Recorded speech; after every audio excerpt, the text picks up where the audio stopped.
Wall Street. Do it right, build wealth, live life, economic empowerment, real tips, insight on the new Black Wall Street. It's on the new Black Wall Street. It's your host. All right, my beautiful people, this is ERGJ, your certified financial educator here with the new Black Wall Street, going into our pre-market information for Friday, January 19, 2017. A lot of things have happened over the week. Obviously, it's a short week in the market. But here's some things you need to know, some financial information you need to know as we head into Thursday, January 19th, the final day for Obama. So as we kind of move into the day here, you got a couple 7 things you kind of need to know about. There was trouble for Toshiba and Takata. Shares in the two struggling Japanese firms suffered heavy losses based on local media reports that intensify investors' fears. So Takata, their shares plunged 17% after the Nikkei newspaper reports that companies bidding to provide financial support to the embattling airbag maker want to take the restructuring process through the courts. Takata said in a statement that no decisions have been taken yet and had nothing to announce at this stage. Meanwhile, Toshiba shares plummeted 16% on reports that losses from its nuclear construction business could be even bigger than the several billion US dollars it warned of last month. So they're saying we might have lost a lot more money. So Toshiba said in a statement that the figures are still being calculated and that will be announced the impact once it's clear. Also in the news, you got the ECB announcement today. So the European Central Bank is putting out its monetary policy statement at 7:45 Eastern time, so about 40 minutes away. It isn't expected to make any dramatic policy changes. But investors will be watching the ECB chief Mario Draghi during an 8:30 a.m. press conference for clues about whether the central bank thinks its bond buying stimulus program is working. Also, watching Netflix. As you guys may know, we talked a lot about this yesterday, but investors are feeling hot about the Netflix and chill trend. Shares in Netflix are surging by about 8% pre-market after the company reported a massive surge in subscriber growth. The company added 7 million members globally in the final quarter of 2016, handily beating its earlier forecast of 5.2 million new subscribers. Netflix currently has 93.8 million members.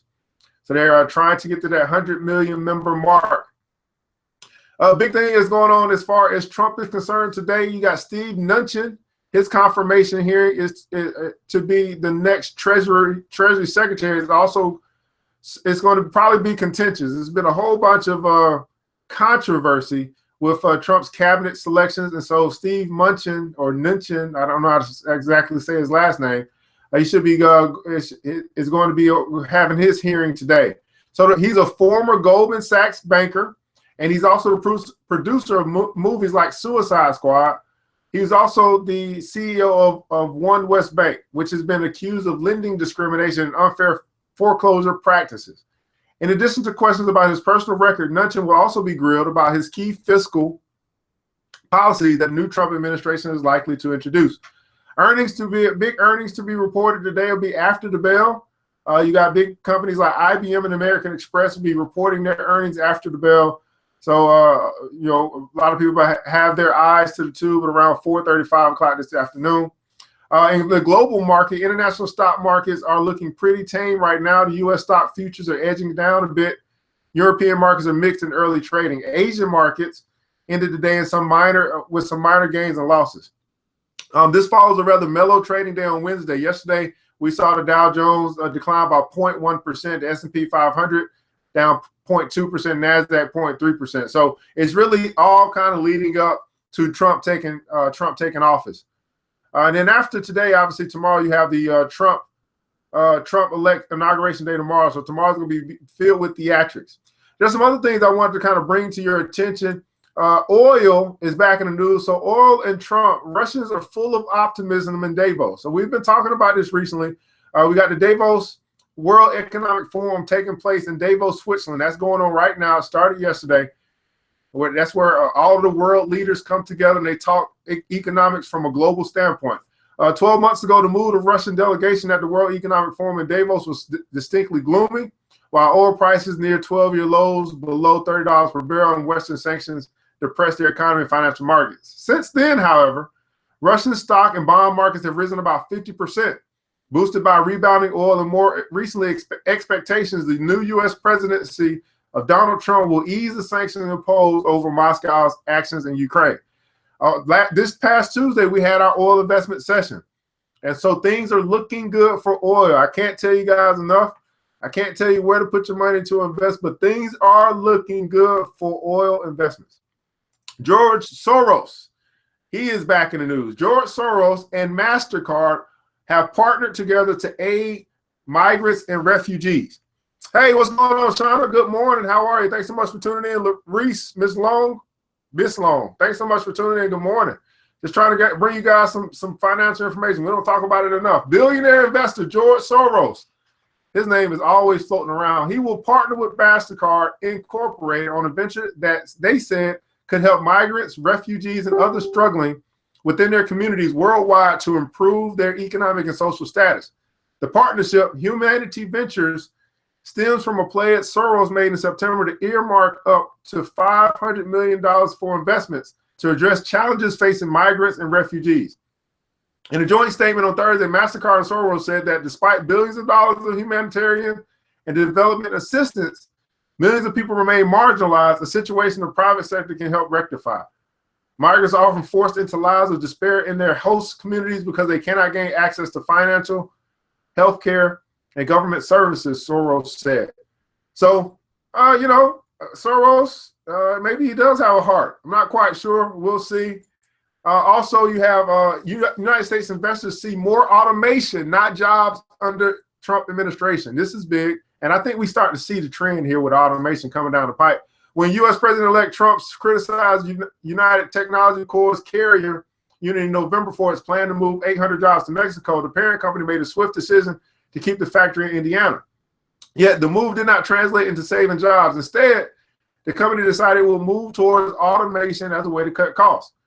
We're going to make up the $16 million investment in that factory in Indianapolis to automate, to drive the cost down so that we can continue to be competitive. The chief executive, Greg Hayes, said, what that ultimately means is there will be fewer jobs.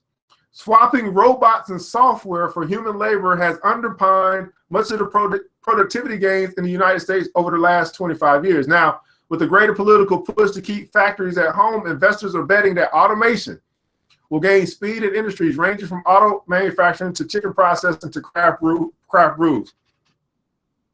I don't know. That's a good question, Sean. I don't know. Whenever George Soros' name come up, but here, guys, so automation, again, the whole goal and whole reason why I do these things is for us to start thinking about how can we benefit off of, how can we capitalize off the news that they present us. So, we clearly, again, we all have seen trends happen. I talked about Netflix yesterday. We saw that trend taking place. We participated in that trend, but we didn't find, many of us have not found a way to benefit or financially gain from that trend. Well, we see a trend now in automation getting more and more heavily over the last 25 years, seeing more and more self-driving cars, all this technology that's leading towards automation, basically meaning that some would say less jobs, some would say, okay, well, now you gotta change your skill set in order to be able to create, build, repair, all that stuff with this automation. But at the end of the day, there are companies who help craft these automated things. So how can we actually tap into those companies to get profit when they profit from automation? See what I'm saying? So automation has been hell for some humans. Yeah. So what we're trying to do, we're trying to find ways to capitalize.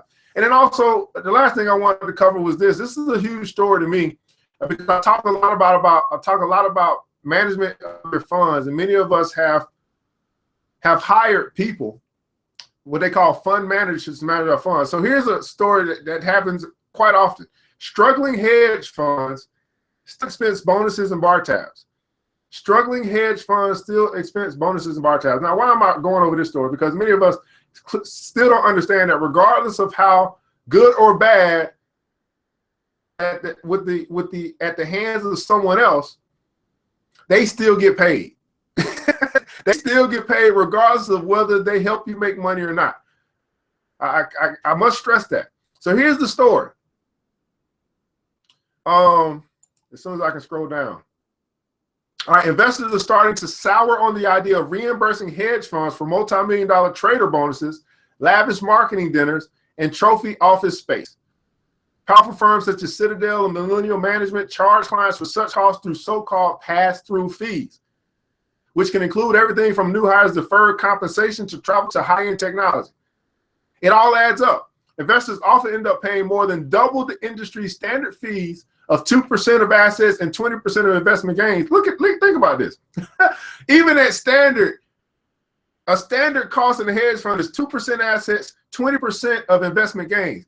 So before you even make any money, you're paying out 2% for them to manage your funds, 20% if you do make any money. Isn't that crazy? Which many already consider too high. Yes.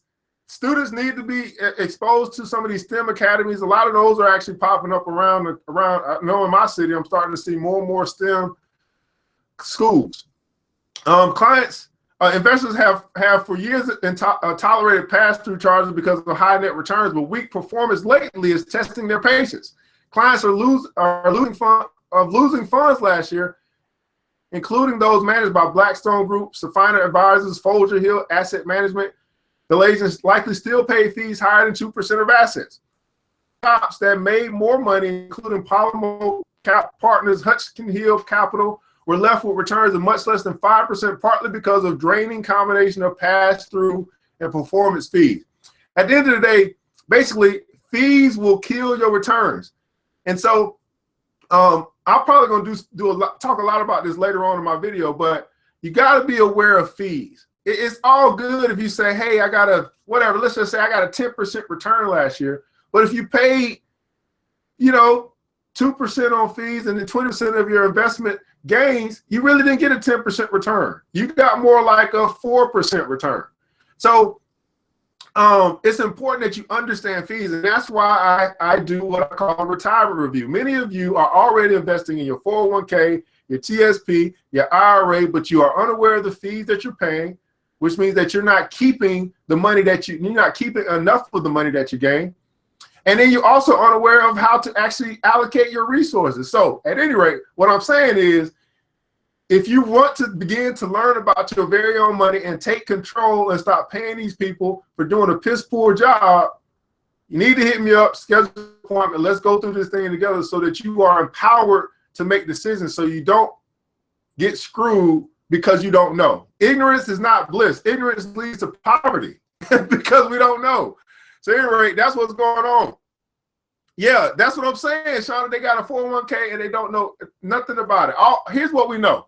We know it's good for us to invest. We know it's cool for us to get this free money from our company, but we're not looking further into it to see how much we may be gaining or losing on a yearly basis. And so the way that I put it is this. I say, well, if the market last year, on average, the market, S&P 500, it gained 13% for 2016. If your 401k, your TSP, your IRA only got you 4%, something is wrong. Something is wrong. And if you have not even checked to see what your rate of return was from last year, something is wrong with you. And this is the way I put it. I say, if right now, if you went into your wallet and you noticed that $20 was missing, you would probably scour your whole house looking for that $20. You check under the rug, you'll check the couch, you go run into your car. Where is my $20? But if you were to lose $2,000 in your retirement funds, you wouldn't even know because you don't pay attention to it. So we got to start doing better, man. So that's a retirement review. You can hit me up and schedule that if you're interested in that. Go to www.erdj.net. We got a lot of things coming down the pipe.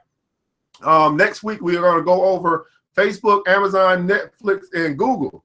So that's going to be our Ticker Talk Tuesday, our investment session, where we come in, join in on the conversation, start talking about money, and start looking for investment opportunities.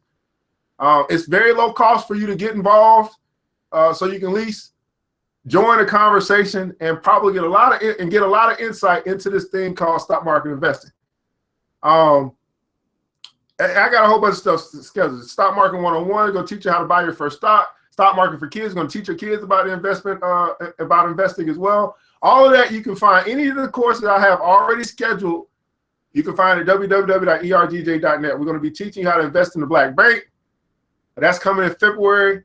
So I'm trying to make February all about Black wealth. Black wealth. That's what we're talking about in February.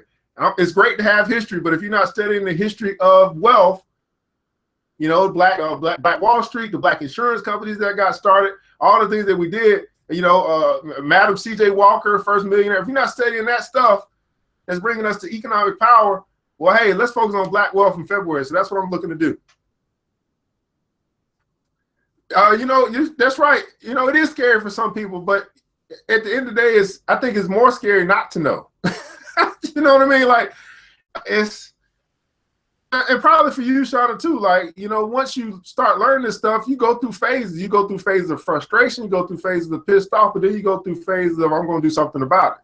So, you know, all we can do is make it available for people to learn. But at the end of the day, when the student is ready, the teacher will appear.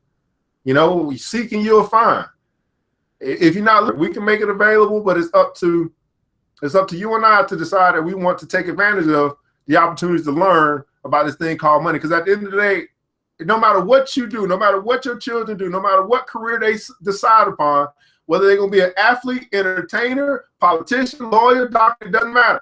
They're going to deal with money.